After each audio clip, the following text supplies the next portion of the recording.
152 shows, 10 millions de personnes, plus d'1 milliard de dollars en 6 mois pour le Eras Tour. Et ça, c'est juste le Eras Tour. Ajoute 14 Grammys, 40 titres top 10, un takeover intégral du Billboard Hot 100 et l'inscription officielle au club des milliardaires uniquement grâce à sa musique.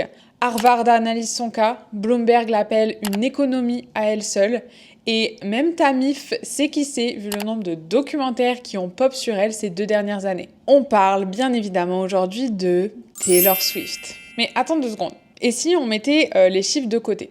Parce que la vraie question, c'est pas combien elle gagne, c'est comment une meuf de 14 ans qui écrivait des chansons dans sa chambre est devenue l'icône la plus puissante de la pop culture. En 2006, Taylor Swift, elle débarque à Nashville, boucle d'or, bottes country, guitare acoustique. Elle récolte vite la réputation de gamine qui écrit beaucoup trop sur ses crushs, évidemment. Et spoiler, ce trop, ça va devenir la clé de son empire. Et toi, du coup, dans l'histoire, peut-être que tu veux un service, un programme en ligne, une expertise. Peut-être que tu veux juste qu'on se souvienne de toi quand tu ouvres la bouche sur Instagram. Bref, tu veux que ton audience devienne ta communauté de fangirls. Dans cette vidéo, du coup, on va décortiquer chaque ingrédient de la personal brand de Taylor Swift pour que tu puisses repartir avec des tips concrets et actionnables pour toi-même devenir la star de ton domaine et transformer ton audience en fangirl.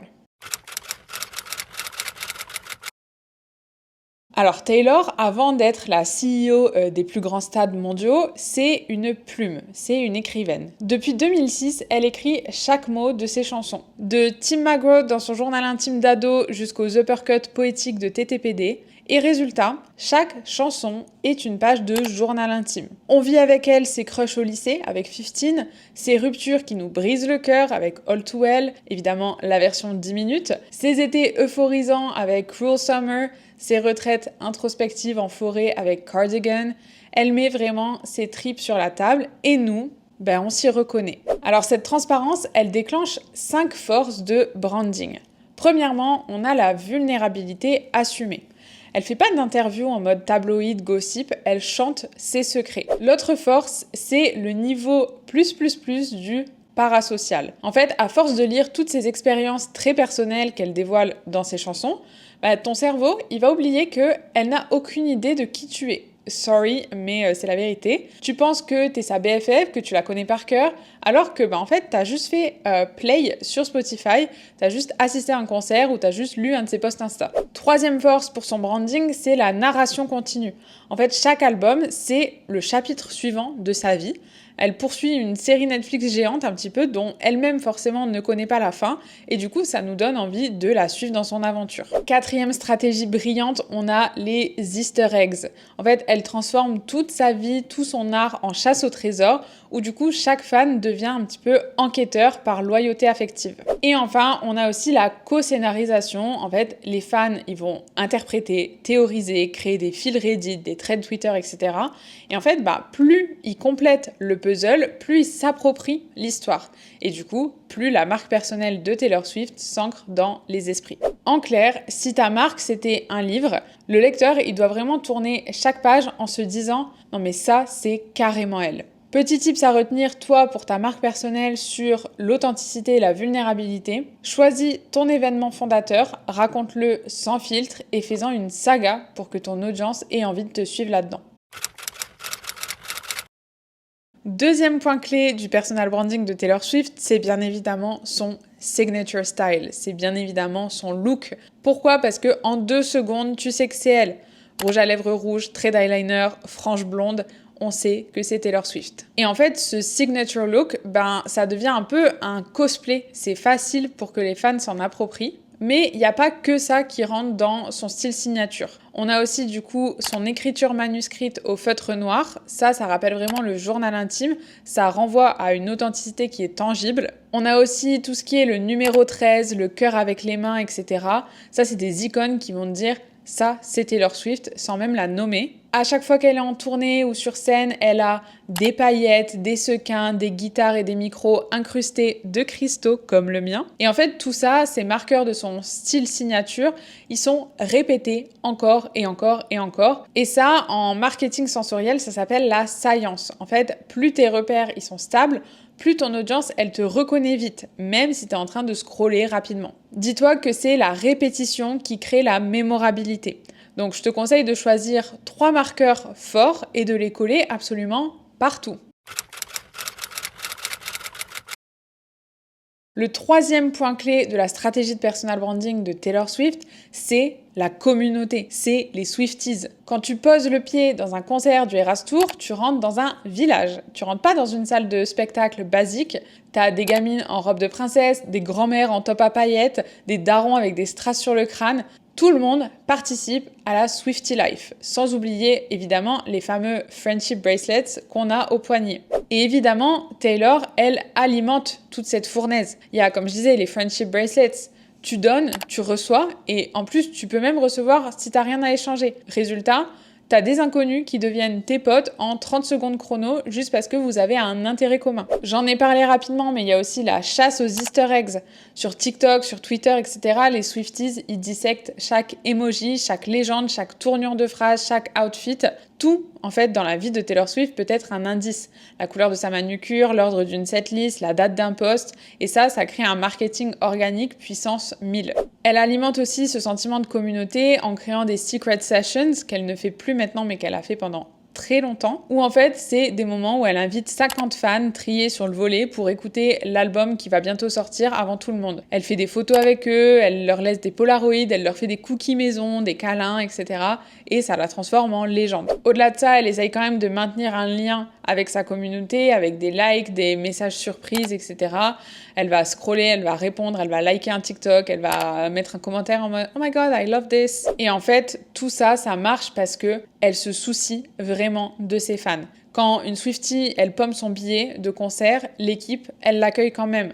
Quand le Covid fout tous les étudiants dans la merde, elle leur fait des virements PayPal. Quand un gars de la sécurité s'acharne sur une fan au premier rang sans raison apparente, elle le call out en direct pendant sa performance sur scène. Porit la surnomme la plus grande community builder du monde. Et c'est mérité parce qu'elle protège son village comme un château. Alors pourquoi ça marche tout ça ? Parce qu'en fait, les fans, ils sont pas seulement reliés à elle, ils sont reliés entre eux, grâce justement au rituel qu'elle crée. Ils deviennent un peu copropriétaires de sa marque. Les sociologues, ils appellent ça un identity-based community. Moi, j'appelle ça vraiment le saint graal de la fidélité. T'as plus besoin d'ads, t'as plus besoin de faire de pub, tes fans font ta promo d'eux-mêmes tellement ils te kiffent. On a appris très récemment que Taylor Swift avait enfin pu racheter ses masters. Alors, je te passe les détails, mais c'était un très grand moment dans l'histoire de Tay-Tay. Et elle a d'ailleurs dit qu'elle avait pu les racheter grâce au succès du Eras Tour. Les fans, du coup, ils ont été ravis d'avoir dépensé de l'argent dans ce qu'ils ont commencé à appeler un gala de charité. Quand ta communauté voit sa dépense du Eras Tour comme un gala de charité pour racheter tes masters, tu sais que le lien identitaire est total. On a ce sentiment, en fait, de faire partie d'un tout qui est plus grand que nous, d'avoir contribué à quelque chose de vraiment important. 4e point important dans la personal brand de Taylor Swift, c'est aussi la businesswoman. C'est vraiment une mastermind en termes d'affaires, en termes de business. Premièrement, on peut citer l'affaire justement de ses masters. C'est vraiment le casse du siècle en toute légalité. En 2019, Scooter Braun rachète son ancien label et avec lui, du coup, la totalité de ses enregistrements. La réponse de Taylor, c'est quoi ? Ok, challenge accepted. Elle a décidé de réenregistrer simplement ses albums et chaque nouvelle sortie a été classée numéro 1, a brisé tous les records, a rempli à nouveau les poches, mais cette fois, pas celles des autres, les siennes. Du coup, la morale, c'est quoi ? C'est que quand tu connais ta valeur, en fait, t'attends pas la permission. Tu reprends vraiment le contrôle. Au-delà de ça, Taylor Swift, ça reste une femme d'affaires, comme je disais, elle monétise son art sans aucun complexe. Vinyle collector par couleur dispo 48 heures top chrono, des pulls Eras qui sont droppés par saison, un film concert autoproduit distribué direct chez AMC pour garder une part record du box-office. Elle vend parce que elle sait que la valeur perçue, elle est maximale. En soi, c'est pas l'objet qui vaut cher, c'est la proximité symbolique avec Taylor Swift. T'achètes pas un t-shirt, t'achètes ton étiquette officielle de Swiftie. Et elle a montré aussi que dans ses partenariats, c'est ses partenaires qui cèdent à ses conditions. Capital One, Apple Music, etc. C'est eux qui cèdent à ces conditions et non pas l'inverse. Et ça, c'est la preuve qu'une identité forte, ça inverse justement le rapport de force. Le truc, c'est que tout ce que je te dis là, c'est possible seulement parce que son nom, justement, est un capital émotionnel très fort. Et ça, c'est grâce à son personal branding. En fait, plus ton personal branding il est solide, plus tu vas pouvoir dire non, fixer tes règles, monétiser sans honte, parce qu'en fait, les gens, ils veulent d'abord toi et non pas seulement ton produit. Alors, on ne peut pas parler de personal brand sans parler de valeur et de l'impact qu'on a sur le monde et sur les autres. Parce que, en fait, avoir une personal brand forte, c'est comme avoir un mégaphone, c'est comme avoir un micro. Mais la question, c'est, tu cries quoi dedans, en fait? Qu'est-ce que tu dis? Et Taylor, elle a clairement choisi justice artistique, inclusion et engagement citoyen. En 2015, Apple Music lance sa période d'essai gratuite sans rémunérer les créateurs pendant cette fameuse période. Taylor, elle réagit tout de suite, elle publie une lettre ouverte où elle dit « Je trouve ça choquant, décevant et totalement contraire à cette entreprise historiquement progressiste et généreuse.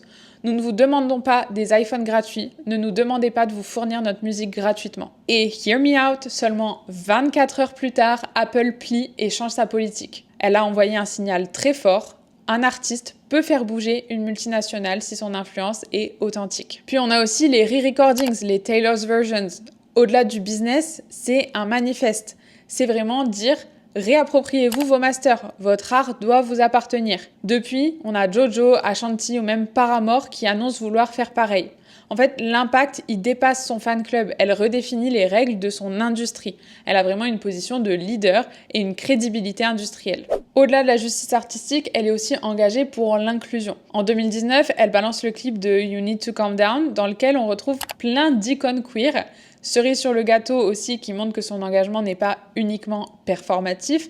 Elle met un lien direct pour soutenir l'Equality Act. C'est un projet de loi en fait qui doit permettre d'empêcher les discriminations qui touchent les personnes LGBTQ+ à un niveau fédéral aux États-Unis. Résultat, du coup, GLAAD, c'est une association américaine qui œuvre à dénoncer les discriminations et les attaques à l'encontre des personnes LGBT dans les médias. Donc GLAAD reçoit un pic de dons de 250%. Et elle porte le même message sur scène, en interview, dans ses stories. C'est pas un coup marketing ponctuel, c'est vraiment une ligne éditoriale constante. Pareil aussi pour l'engagement citoyen. Quand l'enjeu lui paraît crucial, elle soutient clairement Biden-Harris en 2020, puis Harris en 2024 pour les présidentielles. Résultat, 35 000 inscriptions en 2023 avec un simple post Insta de rappel et plus de 400 000 clics le jour de son soutien public à Kamala Harris. Ça prouve vraiment qu'elle a une influence sociétale au-delà de sa communauté, au-delà de juste son art et les Swifties. Un truc qui caractérise aussi Taylor Swift, c'est sa générosité, mais toujours relativement discrète. Discrète mais très efficace. Elle a par exemple fait des virements à plusieurs food banks aux États-Unis qui juste affichent Donation from Taylor Swift. Elle a donné $100 000 de bonus aux techniciens du Eras Tour, vraiment des tips XXL pour les chauffeurs de camions, etc. Et tout ça, en fait, ça fait pas toujours la une, mais ça circule dans la communauté en tout cas, et sa crédibilité grimpe encore. Alors pourquoi tout ça ? Tous ces combats, ces valeurs, etc., ça solidifie sa personal brand? Parce qu'en fait, selon des études, 82% des consommateurs soutiennent plus volontiers les marques alignées sur leurs propres valeurs. Donc quand Taylor, elle milite pour la propriété intellectuelle des artistes ou elle fait un don après une catastrophe naturelle, elle confirme ce que les fans veulent croire. C'est l'une des nôtres, juste avec la fame et l'argent en plus. Dernier point super important dans la personal brand de Taylor Swift, c'est sa résilience et sa confiance en elle. Pour Taylor, en fait, chaque bad buzz lui donne de la matière pour reprendre le contrôle de la situation, de la narration. Je vais citer quelques exemples histoire que tu vois ce que je veux dire. 2009, fiasco Kanye West aux VMAs, Internet la traite de pauvre petite chose, de snake. 8 ans plus tard, elle revient avec Reputation, Serpent géant, punchline vénéneuse, le single Look What You Made Me Do. Vraiment, elle se réapproprie la réputation qu'on lui a collée malgré elle pour en faire une force. 2016-2017, du coup, vague de tweets haineux, nomination des Grammys qu'elle n'a pas eu, tabloïd en mode un Taylor est fini. Elle disparaît pendant 1 an, puis elle réémerge avec la tournée la plus rentable d'Amérique du Nord, avant le Eras Tour. On en a déjà parlé, mais 2019, ses masters sont vendus sans son accord. Elle met en place le plan Taylor's Version, elle réenregistre tout. Résultat, nouveau number ones, revenus doublés, un business move de légende. Elle dévalue tellement ses anciens albums en les réenregistrant qu'en 2025, elle réussit à les racheter pour presque le prix de vente de base à Shamrock Records. Et comme par magie, le fait de savoir que les anciens albums appartiennent à nouveau à Taylor Swift, leur valeur grimpe à nouveau en flèche et ils se retrouvent tous dans le top 10 des ventes et des écoutes. C'est Taylor Swift en fait qui donne la valeur à ses produits. Sans la personne, on n'en veut pas. 2020, le Covid verrouille toute la planète, plus de concerts, plus rien. Elle s'enferme dans un chalet, elle écrit Folklore et Evermore en visio avec Aaron Dessner. 2 albums surprises, 8 nominations au Grammy, vraiment un momentum incroyable. Et je peux aussi te citer 2023 pour la tournée du Eras Tour, gros meltdown de Ticketmaster qui a pas su gérer le flux des fans. Et en fait, avant même le communiqué de la boîte, elle a pris la parole en postant « On méritait mieux » et elle a remboursé les frais de certains. Elle a vraiment renversé l'histoire. La méchante, c'est la plateforme, c'est pas elle. En fait, elle écrit vraiment toujours le scénario avant les médias. Taylor, elle sait qu'elle est l'archétype de la raconteuse d'histoire et du coup, elle agit en conséquence. Les gens n'achètent pas la perfection, les gens s'accrochent aux héros qui se relèvent et qui continuent à avancer malgré les obstacles et les doutes. Et dernier petit point que je tenais forcément à aborder quand on parle de personal branding, parce qu'on a tendance à balancer le mot rebranding un peu à tort et à travers. Et en fait, je voudrais te parler de ces eras, justement. Une des forces du personal branding de Taylor Swift, c'est l'art de se réinventer. Donc je suppose que tu es déjà familière avec les eras de Taylor. Chaque album, c'est un nouvel era, et tu pourrais tenter de te dire qu'à chaque fois, elle fait un rebranding.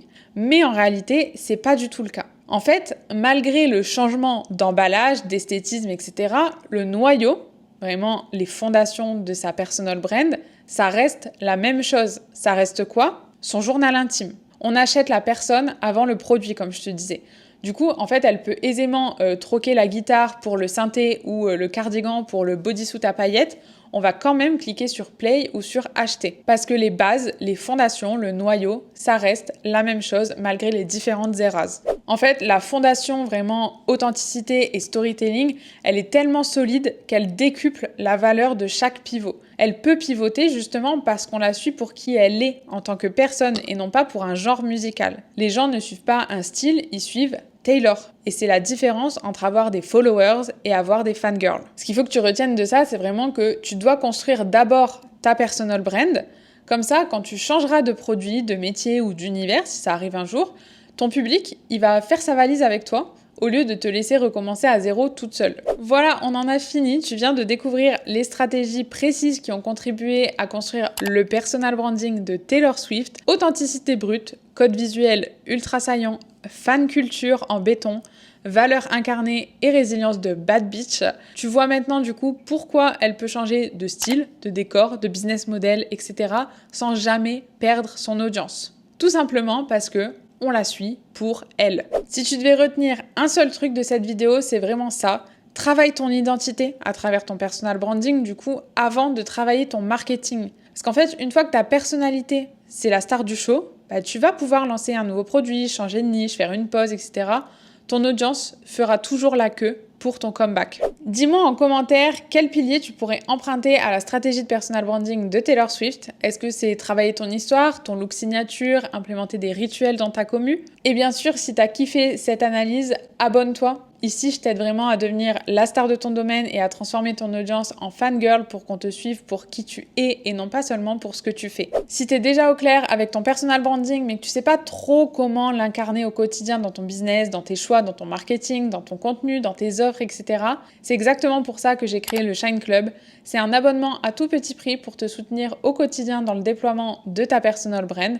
Si jamais ça t'intéresse, le lien est en description. Merci à toi d'être resté jusqu'au bout. Si tu veux que je décrypte le personal branding d'une star en particulier, laisse-moi son nom en commentaire et en attendant, on se retrouve très vite dans une prochaine vidéo. Bye!